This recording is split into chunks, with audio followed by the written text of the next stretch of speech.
আজকে চিকেন করতে গিয়ে আমার সাথে কি সমস্যা হলো পুরো সবটাই বলবো, তার জন্য ভিডিওটা পুরোটা দেখতে হবে তোমাদের। আর আজকে তোমাদেরকে একটা কথা আমি শেয়ার করতে চাই। কথাটা হলো, আমি আমার এই পেজটা শুরু করেছিলাম একদম জিরোর থেকে। সেখানে আজকে আমার 500টা ফলোয়ার্স হয়েছে। আমি ফলোয়ার্স বলবো না, সবাই আমার পরিবারের মতনই আমাকে অনেকটা সাপোর্ট করেছে, অনেকটা ভালোবাসা দিয়েছো তোমরা। তো তোমাদেরকে অনেক অনেক থ্যাংক ইউ। তা আমাকে 500টা ফলোয়ার্সের জন্য হয়তো অনেকে ভাববে কি আর 500টা ফলোয়ার্সের জন্য, এটাই আমার জন্য অনেকটাই। তো আমি তোমাদেরকে এইভাবেই বলবো যে আমাকে সাপোর্ট করে ভালোবাসা দিয়ে যাও। আর অনেক অনেক ধন্যবাদ তোমাদেরকে। তো চলো আজকে ভিডিওটা শুরু করা যাক। এখন দেখো আমি প্রথমে কি করেছি, চিকেনটাতে নুন আর হলুদ মেখে রেখেছিলাম কিছুক্ষণ। তারপর আমি তেলে একটা একটা করে এভাবে দিয়ে আমি লাল লাল করে ভেজে নিয়েছি সবকটা চিকেনই। কিন্তু এখানে চিকেন ভাজার তেলটার মধ্যে আমি এখানে দিয়ে নিয়েছি শুকনো লঙ্কা, এলাচ, দারচিনি আর কিছুটা লং। আর এখানে আমি গোটা জিরে দিয়েছি ফোড়নে। আর এখানে দিয়েছি আমি পেঁয়াজ কুচি। পেঁয়াজগুলো বেশি একটা কুচি করতে হবে না, মিডিয়াম সাইজ কাটলেও হবে। পেঁয়াজগুলো কিছুক্ষণ ফ্রাই করার পর আমি এখানে দিব আদা আর রসুন। দেখো আমি রসুনগুলো গোটাই দিয়েছি, শুধু আদাগুলোকে আমি কিছু একটা টুকরো করে দিয়েছি। এটাকে তারপর আমরা ভালো করে এটাকে ভেজে নেব। হালকা ভাজা হওয়ার পর আমি এখানে দিয়েছি চিনি আর সামান্য নুন। আমি নুন এখন কমই দিয়েছি, কেন পরে আবার নুন আমি দিব, এখন তার জন্য কম দিয়েছি। তারপরে এখানে দেখো আমি কাঁচা লঙ্কাও দিয়ে নিয়েছি। তারপর আমি এখানে দিব কিছু কাজু বাদাম।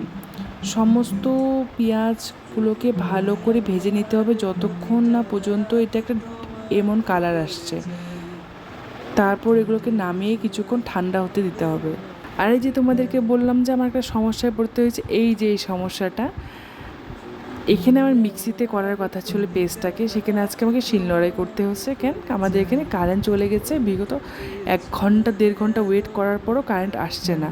তখন অলরেডি 3টা পার হয়ে গেছে, এতটা বেলা হয়ে গেছে, এদিকে খিদাও পেয়েছে প্রচণ্ড। তারপর না পেয়ে আমি শিলনোড়ায় আমার বাটতে হলো, যেটা আমি একদমই পছন্দ করি না। আর আমাদের শিলনোড়া সেভাবে ইউজ করাও হয় না সত্যি, আজকে আমি ইউজ করলাম।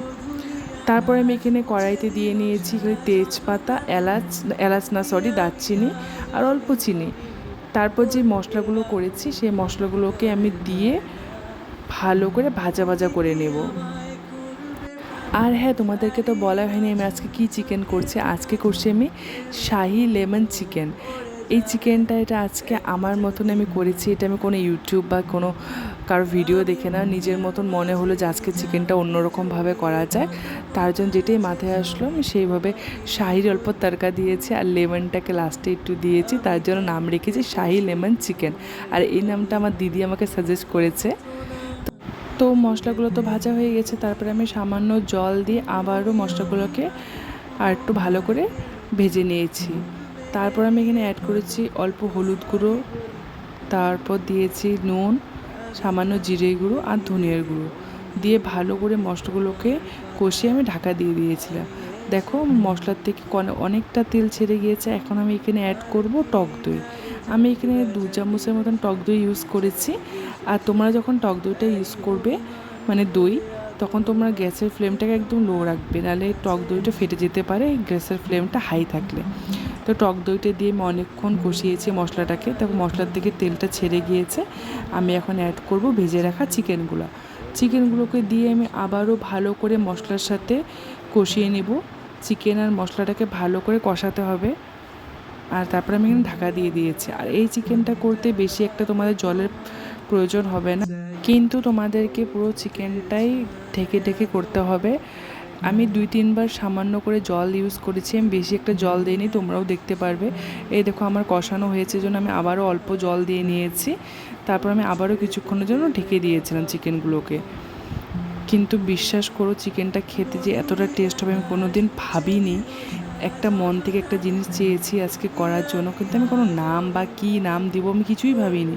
নিজের মনের মতন আজকে চিকেনটা করেছি, কিন্তু খেতে ভীষণ টেস্ট হয়েছে। পরে ডিসাইড করা হয়েছে যে এটার জন্য শাহি লেমন চিকেনটা নাম দেওয়া যাবে। তারপর দেখো আমার চিকেনটা একদম হয়ে এসেছে। তার আগে নামানোর আগে আমি দিয়েছি এখানে গরম মশলার গুঁড়ো। আর এই যে এলাচি লেবু যে আছে তার খোসাটাকে আমি এখানের মধ্যে মেশিনের দ্বারাই আমি এখানে ঘষে দিয়েছি। এটাই হলো মেন টেস্ট এনেছে চিকেনটার। আর আমি কিছু কাঁচা লঙ্কা দিয়ে নিয়েছি নামানোর আগে। তোমরা জাস্ট কালারটা দেখো, দারুণ হয়েছে। আর রেস্টুরেন্টের থেকে কিন্তু কোনো অংশে কম হয়নি এই চিকেনটা খেতে। আমি আজকে কি ভাবলাম আর কীভাবে যে চিকেনটা হয়ে গেল আজকে, ভীষণ টেস্ট হয়েছে। আমি তোমাদেরকে বলবো অবশ্যই অবশ্যই এই চিকেনটা ট্রাই করো, খুবই ভালো লাগবে। চিকেনটা নান বলো, পরোটা বলো, রুটি বলো, ফ্রাই বলো, ভাত বলো, সবটার সাথেই ভীষণ ভালো লাগবে। তোমরা একবার হলেও এই চিকেনটা ট্রাই করো। তো আজকের জন্য টাটা। যদি তোমাদের ভিডিওটা ভালো লাগে অবশ্যই একটা লাইক করে দিও।